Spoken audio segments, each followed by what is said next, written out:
Hello friends, Coach Elman here. Today I'm going to speak to you about a parable in the Bible in Matthew chapter 18. It's introduced by Peter asking Jesus, how many times should I forgive? Up to 7 times? Jesus said, I say not up to 7 times, but to 70 times 7, or 490 times. Anyone that's still counting at that point probably did not forgive earlier. Well, then right after that, Jesus goes on and talks about a ruler who wanted to settle account with his slaves.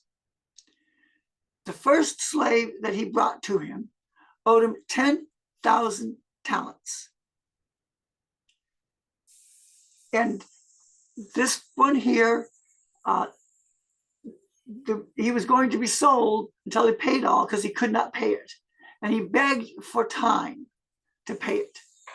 And the ruler had mercy upon him and forgave him the loan. So then this slave went and found another slave who owed him only 100 denarii. And this person also asked for time in order to pay, but he would not give it.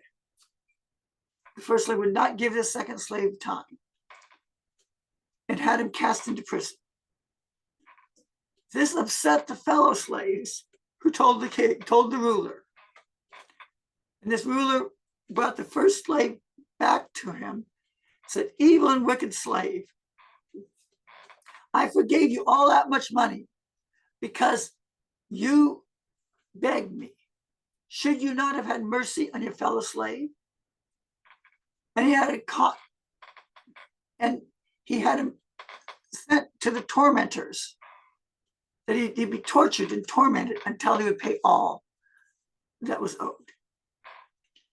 Now, because we don't know the meaning of talents and denarii, I'll explain it to you. A denarii is 1 day's wages for a common field laborer. This is approximately $100 a day in the United States. So 100 denarii is $10,000, which is the amount that could be earned over a period of time. Now, a single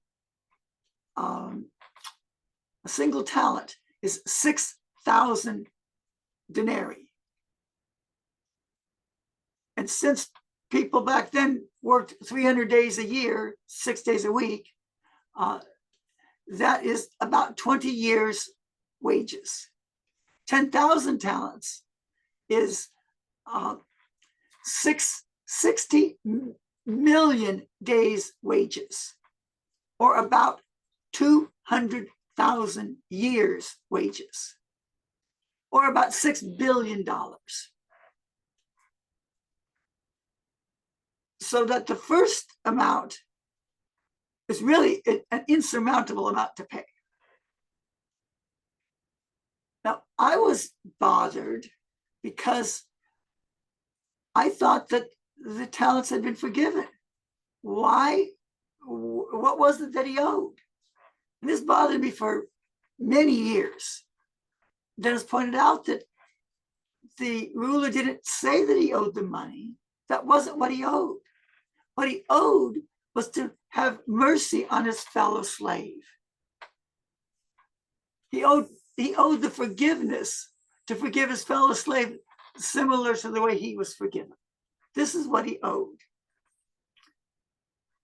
And this is proved by, in the very next verse, Jesus says, so will my heavenly Father do to you unless you forgive from your hearts. Now, the word that is translated as tormentor or torturer, depending on which translation you use, that word is used 18 times in the Bible. And 17 of those refer to something related to demons or hell. Thus, this means that the Heavenly Father will give legal authority for demons to torment you until you forgive, if you hold unforgiveness in your hearts. This authority, now, the Father does not torment you. He just gives authority for the demons to do that.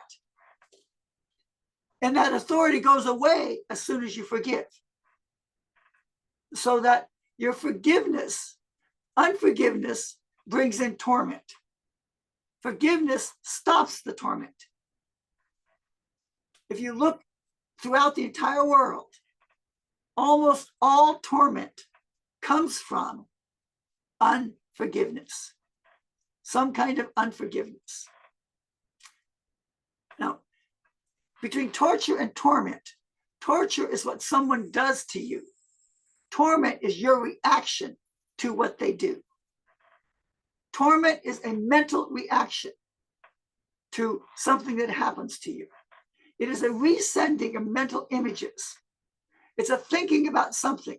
It's about living in the realm of the mind in a very unpleasant way. We were never designed to live in our mind. We were designed to live in our spirit and in our heart. We're designed to be heart-centered rather than mind-centered, so that whenever we spend our lives in our mind, we are living in torment. We're not living in peace. We're not living in joy. When we switch from the mind, living in the mind, to living in the heart, to living according to our spirit, then we switch from a realm of torment to a realm of peace and joy. So I invite you to leave all your torment behind by forgiving whoever it is that needs to be forgiven, whether that be you or someone else, and enter into a heart-centered life where peace and joy can be found. Now, thank you.